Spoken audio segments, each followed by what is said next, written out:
నవ్యాంధ్రప్రదేశ్ రాజధాని అమరావతి శంకుస్థాపన కోసం ఆహ్వాన పత్రిక సిద్ధమైంది. అన్ని పార్టీల పెద్దలతో పాటు ముఖ్యమంత్రులు, గవర్నర్లను ఈ వేడుకకు ఆహ్వానించాలని నిర్ణయించింది ఏపీ సర్కార్. ఇటు కేసీఆర్ ఇంటికి వెళ్లి స్వయంగా పిలుస్తానని కేబినెట్ భేటీలో మంత్రులతో అన్నారు చంద్రబాబు నాయుడు.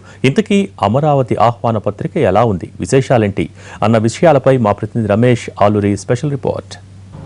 అమరావతి రాజధాని ప్రధాన అజెండాగా ఏపీ కేబినెట్ సమావేశం జరుగుతోంది. రాజధాని నిర్మాణ కార్యక్రమానికి సంబంధించి అంకురార్పణ చేసే ప్రోగ్రామ్ని ఏ విధంగా నిర్వహించాలి, ఎవరెవరిని పిలవాలి, ఎలా పిలవాలి, నిర్వహణ ఏ రకంగా ఉండాలి, ఏ బాధ్యతలు ఎవరు చేపట్టాలనే దానికి సంబంధించినటువంటి చర్చ కేబినెట్లో జరుగుతోంది. ఇప్పటికే ఆహ్వాన పత్రికకు ముఖ్యమంత్రి ఆమోద ముద్ర వేశారు. ఆహ్వానాలు ఎవరెవరికి పంపాలి అనే దానిపై కూడా ప్రభుత్వం కొంత కసరత్తు చేసింది. అవసరమైతే తెలంగాణ ముఖ్యమంత్రి కేసీఆర్ ఇంటికి వెళ్ళి కూడా తాను పిలుస్తానని కేబినెట్లో మంత్రులతో ముఖ్యమంత్రి ప్రస్తావించారు. తద్వారా ఈ యొక్క ప్రోగ్రాంకి ప్రభుత్వం ఎంత ఇంపార్టెన్స్ ఇస్తుందో కూడా చెప్పదలుచుకుంది.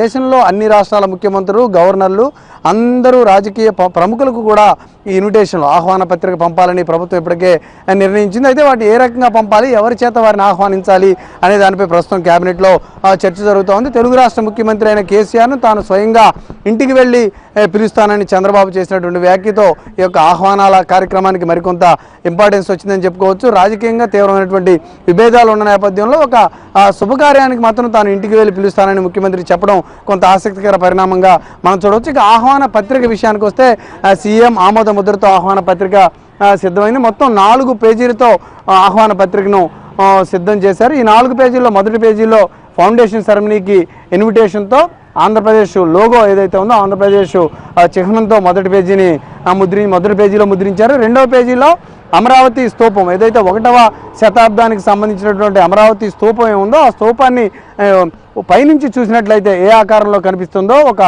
తామర పువ్వు ఆకారం, ఆ ఆకారాన్ని రెండవ పేజీలో ముద్రించారు. ఇక 3వ పేజీలో ఇన్విటేషన్లో ప్రధానంగా ప్రధాని మోడీ కన్ఫర్మ్ చేశారు. ఆయన ఫౌండేషన్కి వస్తున్నారు. ఆయన చేతుల మీదుగా శంకుస్థాపన కార్యక్రమం జరుగుతుందని తెలియజేస్తూ ఆ సమయాన్ని ఇన్విటేషన్లో 3వ పేజీలో పొందుపరిచారు. ఇక 4వ పేజీలో చూసుకున్నట్లయితే ఇప్పటికే మాస్టర్ ప్లాన్ సింగపూర్ ప్రభుత్వం అందజేసింది. సింగపూర్ ప్రభుత్వం ఇచ్చినటువంటి మాస్టర్ ప్లాన్ ప్రకారం భవిష్యత్తులో నదికి అభిముఖంగా ఎటువంటి రాజధాని నిర్మాణం కాబోతుంది అనే దానికి సంబంధించి ఒక చిత్రాన్ని కూడా 4వ పేజీలో ఇవ్వడం జరిగింది. ఇట్లా చూసుకున్నట్లయితే మొత్తం 4 పేజీలతో ఈ యొక్క ఇన్విటేషన్ ముద్రించారు. వీటిని అన్ని రాష్ట్రాల ముఖ్యమంత్రులకు, గవర్నర్లకు, రాజకీయ ప్రముఖులకు, వీవీఐపీలకు, పారిశ్రామికవేత్తలకు కూడా పంపించనున్నారు. బార్కోడ్ ఇవ్వడం ద్వారా వీటిని ఎక్కడ ట్యాంపర్ చేసే అవకాశం లేకుండా, వేరే నకిలీవి సృష్టించే అవకాశం లేకుండా వీటికి క్యూఆర్ కోడ్ కూడా యాడ్ చేశారు.